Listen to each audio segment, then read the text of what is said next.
¿Qué tal? En esta clase vamos a ver los temas de resolución de circuitos, es decir, la base de la electrotécnica. Lo primero que vamos a ver es qué es una fuente constante, ya que en los circuitos por lo general se trabaja con fuentes constantes.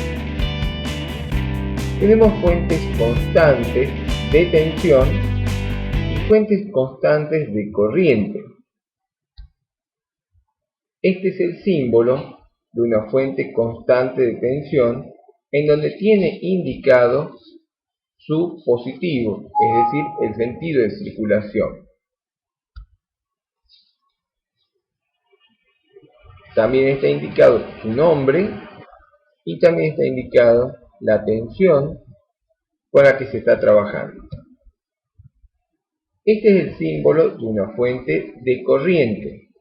Aquí vemos una flecha que indica el sentido de circulación de esa corriente, el nombre y cuánto es el valor de corriente que brinda.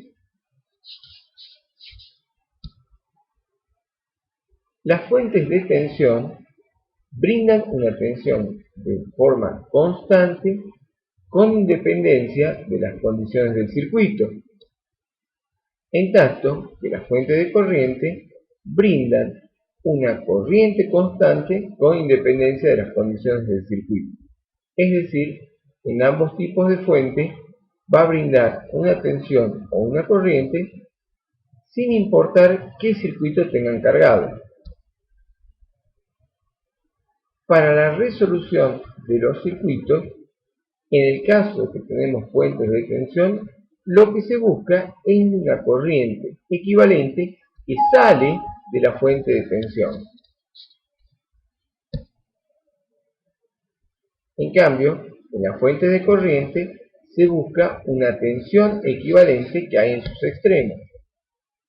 En la fuente de tensión se busca qué corriente sale de la fuente. En la fuente de tensión lo que se busca es qué tensión tenemos en sus extremos.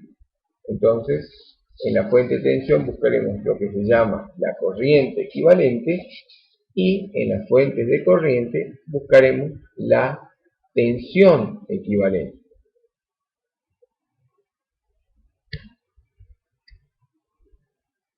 Pero veamos qué es una fuente de corriente. Fuentes de tensión son claramente las baterías o las fuentes de alimentación. ¿Pero qué es una fuente de corriente? La fuente de corriente es un dispositivo que por lo general es electrónico que mantiene una determinada corriente con independencia de la carga o las condiciones del circuito. Por lo general se logra mediante el uso de un transistor o de un dispositivo llamado FET.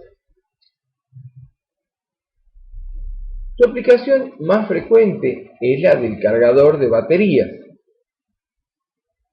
Acá tenemos una batería y acá tenemos un cargador tipo de las baterías de celular, por ejemplo.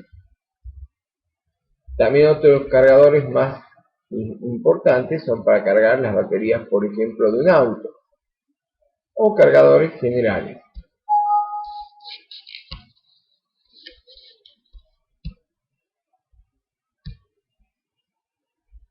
¿Por qué hace falta una fuente de corriente constante? Nosotros tenemos nuestra batería. Esta batería, por ejemplo, es de 12 voltios y la vamos a conectar para cargar, en el caso que sean baterías recargables, con un cargador de 12 voltios. Vamos a conectar el negativo y vamos a conectar el positivo a los bornes de nuestra batería. Cuando nosotros efectuamos esta conexión de 12 voltios a una batería descargada, esta se comienza a llenar con carga eléctrica.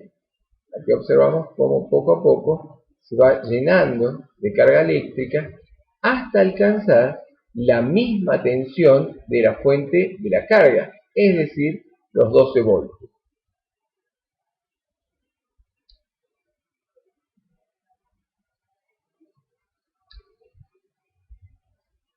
Pero en ese momento deja de haber una diferencia de potencial entre el cargador y la batería.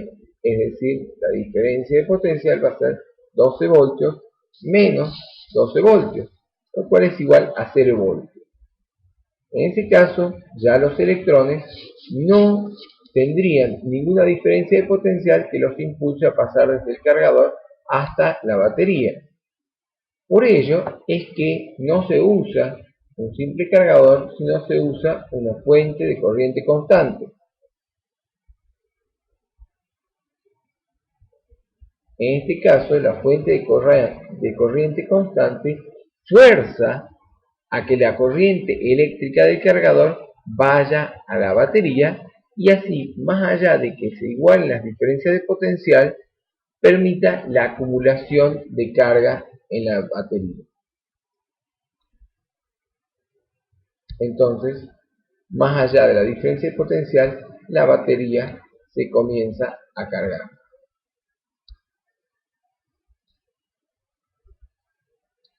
Las baterías, en general, tienen lo que se llama la capacidad de carga, que se mide en ampere-hora. Y esto significa cuántos amperes puede brindar una batería en una hora de funcionamiento continuo. Está especificado dentro de la batería cuántos ampere-hora puede brindar. Esta batería, por ejemplo, dice 12 ampere-hora, es decir, que podrá brindar 12 amperes durante una hora, o 6 amperes durante 2 horas, o 1 ampere durante 12 horas. Para que esto suceda, se la deberá cargar con 12 amperes durante una hora, que sería una carga rápida, o 6 amperes durante 2 horas, o bien 1 ampere durante 12 horas, que es lo más recomendable y que se denomina carga lenta. Para generar esa corriente constante, hace falta un cargador de baterías, es decir, una fuente de corriente continua. Entonces, un cargador es una fuente de corriente constante. Aquí lo tenemos a Alessandro Volta, que fue el inventor de la batería.